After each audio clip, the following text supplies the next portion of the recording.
ia para a casa de táxi, encontrei um amigo e o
Bien, buenas noches jóvenes, ¿cómo están? ¿Me escuchan ahí? Hola, hola, ¿me confirman?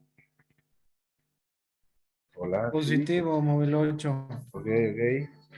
Bueno, vamos a empezar la clase entonces, jóvenes. Vamos a concluir el tema de tumoraciones que estábamos viendo en la anterior clase y vamos a terminar con trauma maxilofacial, ¿cierto? Bien, habíamos revisado la parte general de tumores, habíamos visto cómo abordamos la historia clínica, cómo hacemos la exploración física, ¿cierto? ¿Qué es lo que buscamos a la palpación cuando tenemos un paciente con una tumoración, ya sea en cara y cuello? Y hablado también de los exámenes complementarios y les decía que lo fundamental era el hacer una biopsia, ¿correcto? Tomar una pequeña muestra del tumor en estudio para mandar a analizar, porque en realidad les decía que el diagnóstico histológico, en el caso de tumores, pues va a tener un 90% de certeza, ¿cierto? Entonces, para poder tomar esa muestra, esa biopsia, tenemos, les decía, tres tipos de biopsia, ¿no? La que estamos viendo a continuación, lo que estamos viendo ahí en la diapositiva es la punción de aspiración con aguja fina, ¿no? Generalmente reservada a nódulos pequeños, generalmente cercanos a glándulas importantes, como en este caso la tiroides, o cercanas a grandes vasos, ¿no? En este caso está haciendo una PAF, una punción con aspiración, punción más aspiración con aguja fina, ¿no? Para en base a eso, ¿no? Tener el diagnóstico histológico, ¿no? Les mencionaba que también tenemos la biopsia incisional y la biopsia escisional. ¿No? La incisional que se la realiza en tumores grandes, ¿no? Profundos, ¿no? Los cuales tenemos que obtener una pequeña muestra de ese tumor, ¿no? Y la biopsia excisional, que consiste en resecar, ¿no? En hacer una exéresis de toda la tumoración, ¿no? Esa es la diferencia entre una incisional y excisional, ¿correcto? Bien, entonces, la punción de estiración con aguja fina para nódulos pequeños, cercanos a glándulas o a vasos importantes. La biopsia incisional para tumores grandes, complejos, profundos. La biopsia excisional para tumores superficiales, ¿no? De mayores hasta 3, 4 centímetros superficiales, en las cuales se puede hacer una resección de todo el tumor. En cualquiera de los tres casos, el diagnóstico va a ser histológico, ¿cierto? Dándonos, nuevamente, repito, un 90% de certeza, ¿no? Y les hablaba también sobre los exámenes complementarios, de los más básicos que tenemos, que es por ejemplo, una ultrasonografía de partes blandas, es decir, ecografía de partes blandas, que nos va a aportar algunos datos interesantes sobre el tumor, ¿no? Como el tamaño, la profundidad en distancias de la piel, ¿no? Si está vascularizado o no, el contenido, ¿no? El contenido, se trata de un contenido denso, líquido, semilíquido, ¿no? Entonces, todos estos datos nos va a aportar un estudio que es fundamental, es básico, es accesible, ¿no? Que es la ultrasonografía o ecografía de partes blandas, ¿no? Es uno de los exámenes complementarios que solicitamos ante cualquier paciente con una tumoración en caricuello. Tenemos también otros estudios más específicos, un poco más complejos, cuando hablamos de tumores profundos que involucran y comprometen estructuras importantes, ¿no? Podemos solicitar una tomografía, ¿no? Para poder, primero, ¿no? Ubicar la lesión, ubicar el tumor, ¿no? Ver si hay compromiso de otros órganos adyacentes.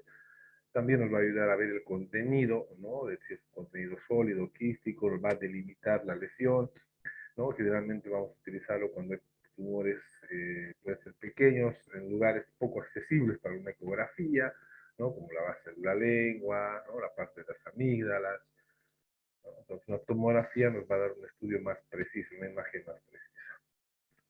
También tenemos otros exámenes complementarios cuando estamos sospechando en tumores a partir de arterias, a partir de vasos. Recordamos, les decía que el triángulo posterior del cuello puede ser asiento de tumores vasculares como los aneurismas, en los cuales vamos a solicitar una angiografía, ¿no? Para evaluar las lesiones, para ver el grado de afectación de las arterias, ¿no? Principalmente la carótida, nos da la patología en caricuello, ¿no? Entonces, una angiografía será importante cuando estemos sospechando que una tumoración, ¿no? Se esté formando a partir de un vaso o una arteria, ¿no? Les decía que lo clásico en estos casos es una tumoración pulsátil, ¿no? En el triángulo posterior del cuello, ¿cierto?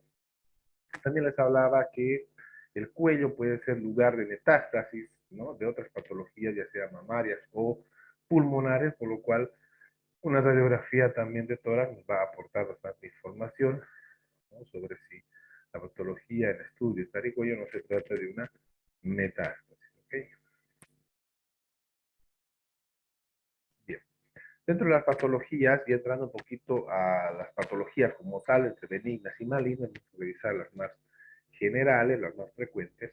Les decía que las adenitis cervicales, es decir, la inflamación de las cadenas ganglionares, recuerden que habíamos visto como 8 cadenas ganglionares, ¿no? Cualquiera de estas se pueden llegar a desarrollar una patología inflamatoria e infecciosa, ¿no? Lo que se denomina adenitis cervical, es decir, la inflamación de cualquier ganglio se denomina adenitis, ¿cierto? Y entre las causas, ustedes ven ahí numeradas, desde la más frecuente, la causa dental es una de las causas más frecuentes de adenitis cervical, ¿no? O con eso pregunta de examen. Las amigdalitis y luego las faringitis, así como las piodermias también pueden llevar a inflamar los ganglios cervicales.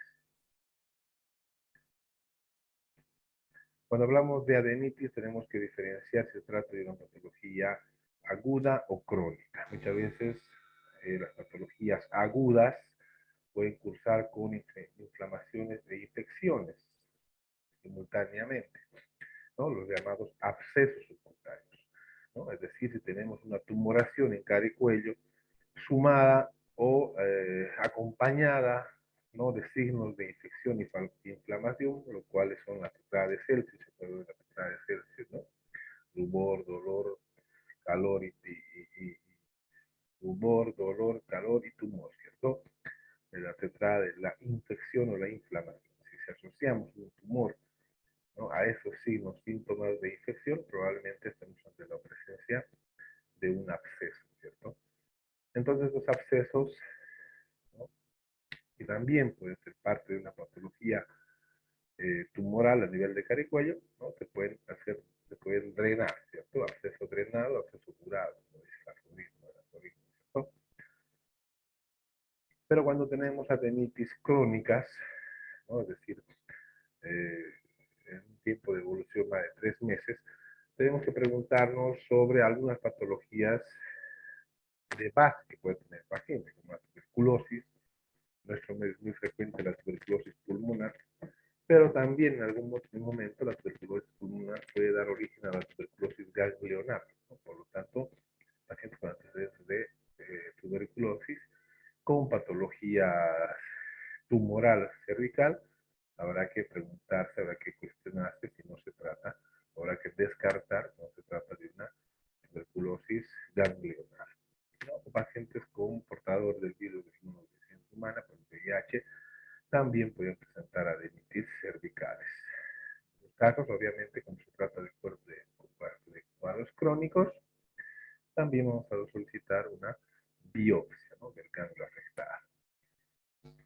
Tenemos algunas patologías congénitas que se van a presentar principalmente en la edad pediátrica. Una de ellas es el quiste tirogloso. El quiste tirogloso es una tumoración que se presenta característicamente en la parte media del cuello, entre el cartílago tiroides y el mentón, ¿no?, estoy aquí señalando con mi cursor. Ese es el asiento característico de esta patología. El 70% son lesiones benignas, ¿no? Se produce por los remanentes del tracto por el cual la tiroides desciende hacia el cuello, ¿cierto? Recordemos que en la formación fetal, ¿no?, parte de la tiroides desciende desde la base de la boca, desde la base de la lengua, hacia el cartílago tiroides, que es hacia su posición definitiva, ¿no? En ese trayecto, ¿no?, puede formarse un quiste. En este caso se denomina el quiste tirogloso, ¿no? Y entonces tenemos ahí el quiste, que es una patología benigna que se la puede reseccionar, ¿no? Entonces, generalmente los quistes tiroglosos pueden ser pequeños o grandes, es decir, en la parte media, la línea media debajo del hueso hioides, ¿no? Generalmente son móviles, ¿no?, no los desplazan. Y el tratamiento obviamente va a ser quirúrgico, ¿no? Generalmente más por estética, ¿no? Porque en realidad el quiste en los niños no les trae muchos problemas, sino es más estético, ¿no? De igual manera tenemos los quistes branquiales, que son remanentes del aparato branquial fetal. A diferencia del quiste tirogloso, estos se ubican en la parte lateral del cuello, como ven ahí en la fotografía, ¿no? Se encuentran a lo largo del borde anterior del esternocleidomastoideo. Son también tumores más o menos pequeños, ¿no? Son blandos, son móviles, ¿no? Y de la misma manera que el quiste tirogloso se puede hacer una resección quirúrgica de estos, porque son tumores de características benignas, ¿no? Y generalmente el paciente acude más por razones estéticas, ¿no? Tenemos otro tipo de tumores como es el higroma quístico, ¿no? Son lesiones quísticas de origen linfático, como ven ahí en la fotografía, generalmente debido a una falla congénita en los brotes linfáticos primordiales, y este generalmente se presenta entre un 50 y 65% en el nacimiento. En el segundo año de vida, entre 80 y 90%, fíjense ustedes cómo se presenta presentan un 75% en el cuello, ¿no? Aunque también puede presentarse un 20% en la axila, ¿no?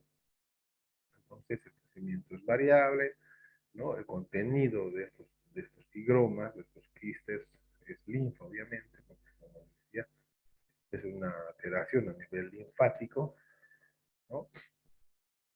Generalmente se trata de masas quísticas de consistencia blanda, son móviles, no presentan ningún tipo de dolor a la palpación, el tamaño puede ser variable. Se hace una prueba que se llama la transiluminación en estos tumores, ¿no? Uno agarra una linternita y se apoya a ver que esto ilumina, ¿no? Como si fuera un foquito, por decir, porque el contenido de esto es linfa, ¿no? Si uno apoya una linterna, ¿no? Esto va a iluminar, ¿no? Se llama la prueba de la transiluminación. Y bueno, entonces, ¿qué es lo malo del higroma quístico? El crecimiento, ¿no? Con el crecimiento acelerado, en algún momento puede llegar a comprometer la vía aérea o digestiva, ¿no? Entonces, se hace un tratamiento quirúrgico de resección para evitar que vaya creciendo y vaya obstruyendo de a poco la vía aérea y digestiva, ¿no? Realmente ese es el motivo de consulta, ¿no? Llegan a crecer tanto que en algún momento, ¿no? Pueden afectar, ¿no? El hecho de que el paciente pueda respirar o tragar, ¿no? Tenemos algunas otras patologías benignas, neoplasias benignas, principalmente los tumores de las glándulas salivares, ¿no? Ya sea a partir de la glándula parótida, las submaxilares. En este caso, obviamente, los tumores, como ven acá en la fotografía, ¿no? Este es el adenoma pleomórfico, es una tumoración muy frecuente, ¿no? Que es la parótida, ¿no? El riesgo de esta tumoración es la lesión, ¿no? Del séptimo par craneal, del facial, ¿no? Por lo cual la resección, en este caso, tendrá que ser minuciosa tratando de evitar cualquier lesión del nervio facial, ¿no? Que no pueda causar una parálisis del nervio, ¿cierto? Entonces, la tumores de glándulas salivales, principalmente la adenoma pleomórfico, si bien en algún momento es asintomático, puede llegar a comprimir el nervio 7, el séptimo par craneal, el facial, y a partir de ahí, ¿no? Producir alguna patología, ¿no? Algunos malestares para el paciente, desde parestesias hasta dificultad para poder realizar la visita, ¿no? En casos, como se trata de una neoplasia benigna, se puede hacer una restricción, ¿no? Les decía, siempre y cuando conservando lo que es el nervio facial. Los tumores a partir de la glándula tiroides, tenemos una clase entera para hablar de los tiroides, el siguiente hito, el hito 3, vamos a hablar enteramente de tiroides y paratiroides, por lo pronto vamos a saltar esta parte. Y tenemos también algunos tumores de tejidos blandos. Por ejemplo, acá tenemos una fotografía, fíjense ustedes, es una asimetría en relación al lado izquierdo del cuello, generalmente el triángulo posterior, ¿no? Estos son tumores de tejidos blandos, ¿no? Los famosos lipomas, ¿no? O quistes sebáceos, ¿no? Estos tumores que son superficiales, no llegan a crecer tanto, ¿no? Tienen un tamaño moderado, y como se tratan de patologías benignas, se pueden hacer una biopsia excisional, es decir, ya se puede desecar todo el tumor y mandar a patología, ¿no? Mandar a analizar a patología, ¿no? Los lipomas. Pero los tumores también pueden formarse a partir de cualquier tejido en cara y cuello, ¿no? Y también tenemos los tumores a partir del cuerpo carotidio, que va a comprometer lo que es la irrigación arterial, ¿cierto? En estos casos, como se trata de estructuras profundas, estructuras complejas, pues tendremos que recurrir simplemente a una tomografía, ¿no? Para poder determinar, ¿no? el lugar de la lesión y en base a eso ver qué estructuras alrededor están comprometidas y hacer una evaluación, ¿no? Se puede hacer una resección total o previo tratamiento para poder disminuir el tamaño del tumor, ¿no? Tenemos tumores a partir de neuronal, ¿no? Los famosos neuroadenomas o neurofibromas, se caracterizan por tener un crecimiento lento, generalmente no son dolorosos. Ya el tratamiento puede ser la resección más del tumor, más el nervio involucrado, ¿no? Sobre todo cuando se trata de los neurofibromas, porque suelen ser los más invasivos. Tumores laringeos, vean ustedes en la fotografía a partir del cartílago, ¿no? A partir del cartílago de la tiroides o cricoides, se pueden formar algunos tumores. En estos casos, como se tratan de tumores que se forman a partir del cartílago, vamos a ver que son tumores profundos que van a acompañar el desplazamiento de la deglución, ¿no? Lo cual nos hace que nos da cuenta de que se trata de un tumor a partir del cartílago, y en estos casos también se puede hacer una resección quirúrgica. Los linfomas, ¿no? Son adenopatías cervicales que también presentan, ¿no? Se presentan como tumoraciones que pueden dar a cualquier nivel de cascada neuronal que se había mencionado. Son de crecimiento rápido, son infrecuentes, ¿no? En estos casos, cuando hablamos de linfoma, estamos hablando de maligno, por lo cual el tratamiento será conservador. Por una parte, de hacer una biopsia o una PAP, y se amerita una quimio o una radioterapia, ¿no?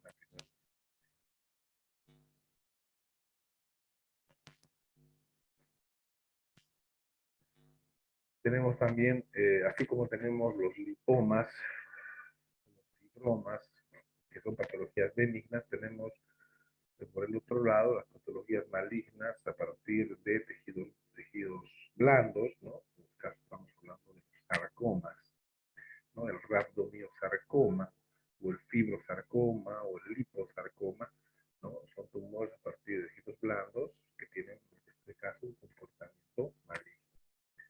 Por lo cual, todos estos tumores, ¿no? De comportamiento, de tendencia a comportamiento maligno, se tendrá que hacer previo estudio, una radioquimioterapia para reducir el tamaño del tumor, y así ver si posterior se puede hacer una resección, ¿no? Por otra parte, también es muy bueno mencionar los tumores a partir de los procesos neoplásicos a partir de la piel, como es el cáncer de piel, ¿no? El vaso celular es uno de los más comunes, generalmente se presenta en áreas fotoexpuestas, ¿no? Puede hacer una resección con márgenes, puede hacer una biopsia excisional con buenos márgenes para evitar las recidivas, ¿no? En este caso las metástasis son raras, pero puede infiltrar a los diferentes cadenas ganglionares, ¿no?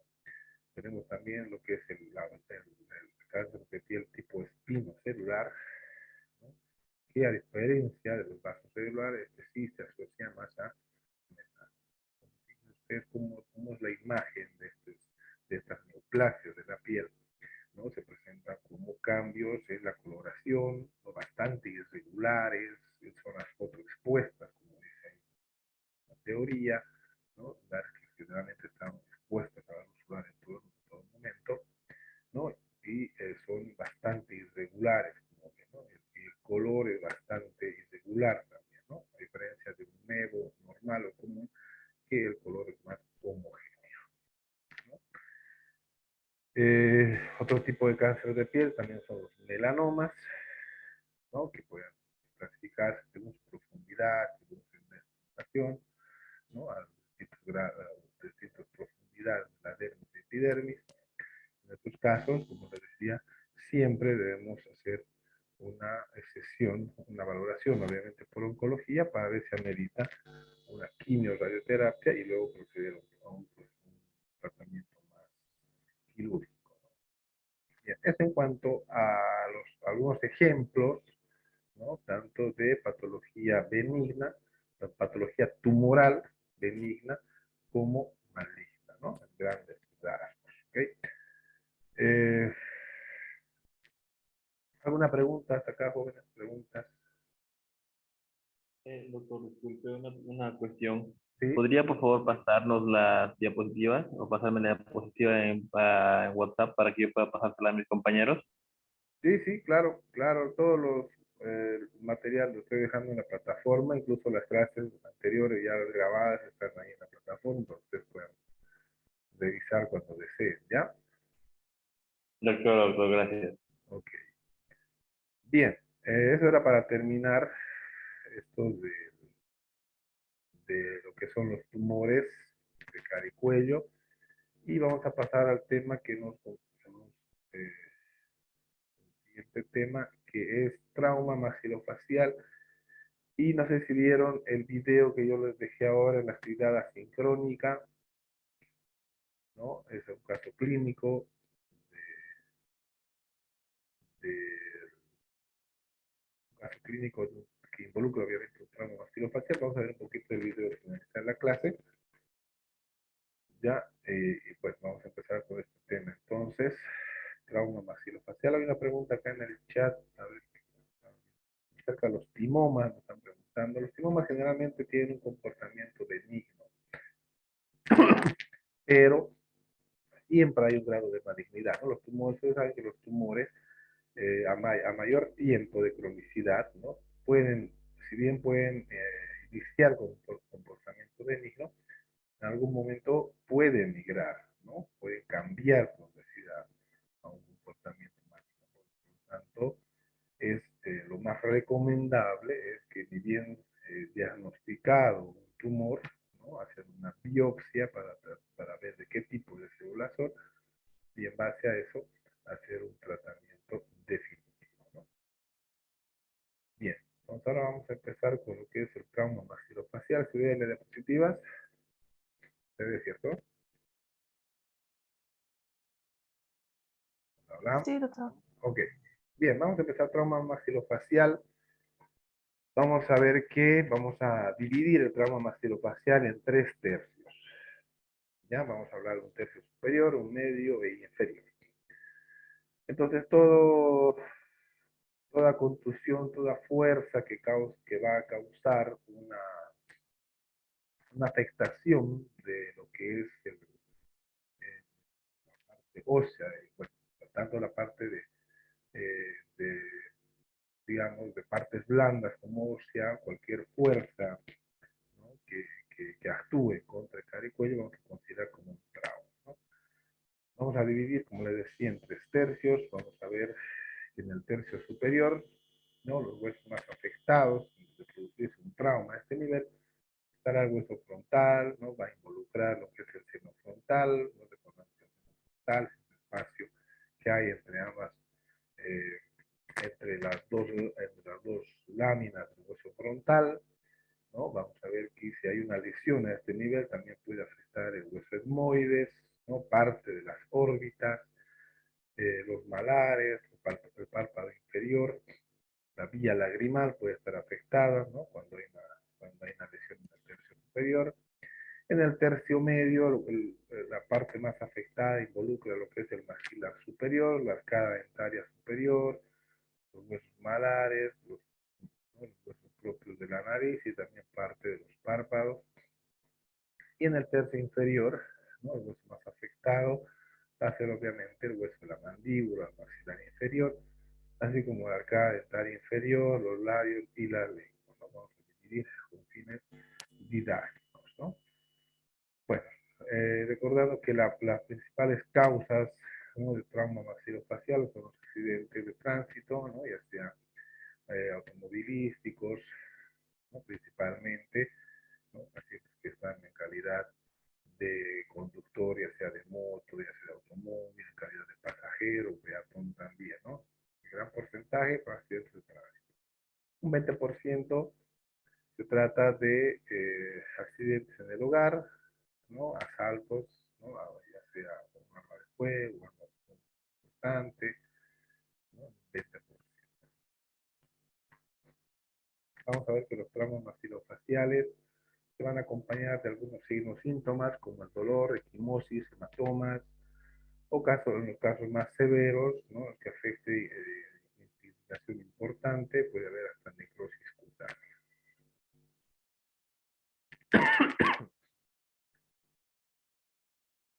Vamos a ver también que el trauma facial no solamente es un trauma aislado, sino siempre se va a acompañar de otro tipo de lesiones. Por ejemplo, va a estar acompañado de lesiones en la bóveda craneal, en un 40%. El trauma maxilofacial puede estar afectando a la columna cervical en un 10%, o se asocia a traumas en extremidades o abdomen, ¿no? Entre un 30 y 20%, ¿no? Hay algunos riesgos, ¿no? Como la muerte por asfixia, ¿no? Cuando tenemos una fractura que involucra sobre todo el macizo facial. Vamos a ver más adelante la clasificación de Lefort, ¿no? Que es una fractura muy compleja que involucra la vía aérea, ¿no? De ahí que la muerte por asfixia puede ser una causa de riesgo para el paciente. Las hemorragias, ¿no? Hay grandes vasos, tanto en el cuello como en la cabeza. Lesiones a nivel de la columna vertebral, no olviden, como les decía, el 40% puede estar también eh, asociado a lesiones a nivel del sistema nervioso central, y obviamente si no se hace un correcto manejo de esto, las secuelas serán estéticas y funcionales. Bien, entonces, ¿qué es lo que vamos a evaluar cuando tenemos un paciente con trauma maxilofacial? ¿Qué va a ser nuestra evaluación?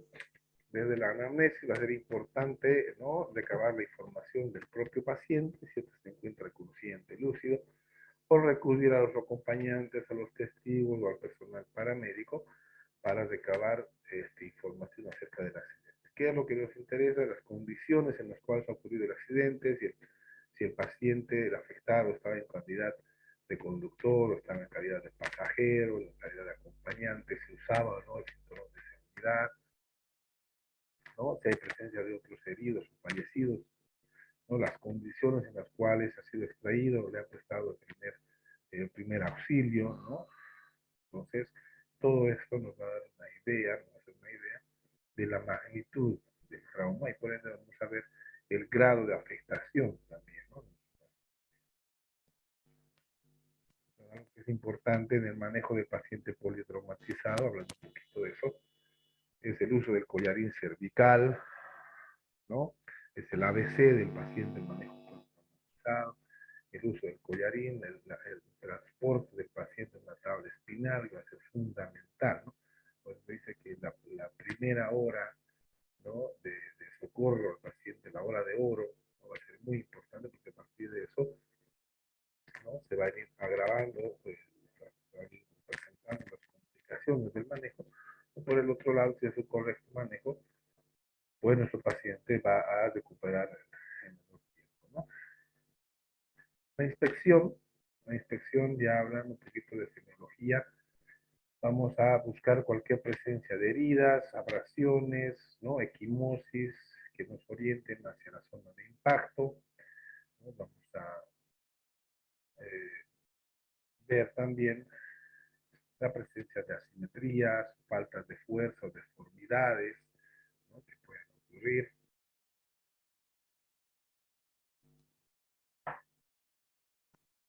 A la palpación, vamos a hacer una palpación cefalocaudal de posterior a anterior, terminando en la región de la mandíbula, siempre palpando las articulaciones temporomandibulares. Y les voy a mostrar una secuencia, fíjense, es esta secuencia que se puede realizar la palpación. Miren, se puede empezar por la parte cefálica, luego hacia la caudal, como decía, de posterior a anterior, ¿no? Perdón, palpando siempre las articulaciones temporomandibulares. Ven acá en la figura C, el paciente trata de desplazar el maxilar superior. Vamos a ver más adelante que es importante esta maniobra. En la maniobra D, vean cómo está midiendo, está palpando, ¿no?, los huesos propios de la nariz, si hay algún desplazamiento decrépito. Y en la E trata de movilizar el maxilar inferior, ¿no?, para ver si hay algún movimiento irregular. Entonces, la exploración debe ser secuencial, ordenada, ¿no? Siempre palpando lugares importantes como son las regiones malares, las articulaciones temporomandibulares, tratando de ver si no hay alguna normalidad, algún movimiento raro, irregular del maxilar superior e inferior, y también viendo la centralidad de la pirámide nasal. Dentro del examen también está de la exploración física, la valoración de la cavidad oral, ¿no? Identificar lesiones a nivel de la piel, hematomas, equimosis o cuerpos extraños, ¿no? La pérdida de piezas dentarias es muy frecuente durante los traumas, ¿no? Los pacientes que usan placa dental, ¿no? Que pueden obstruir la vía aérea en algún momento, ¿no? También se debe realizar una valoración de lo que son las cavidades nasales, ¿no? De igual manera buscando equimosis, hematomas, algún sangrado. Y también se debe acompañar una palpación sutil, superficial de la columna cervical, ¿no? Pero para eso ya el paciente tiene que estar con su collarín cervical, ¿no? La palpación tratando de buscar algún dolor, alguna deformidad a nivel sobre todo de la columna cervical. Bien, algunas situaciones que amenazan la vida del paciente, ya lo mencionaba al inicio, obstrucción de la vía aérea, ¿no? Hemorragias mayores, cuando involucran grandes vasos, la broncoaspiración, pacientes inconscientes pueden broncoaspirarse, ¿no? Las lesiones de la columna cervical será importante, de ahí el manejo principal con el uso del collarín cervical y la tabla espinal, las lesiones asociadas intracraneanas, ¿no? Como les decía, el 40% del trauma facial se puede acompañar de lesiones intracraneanas.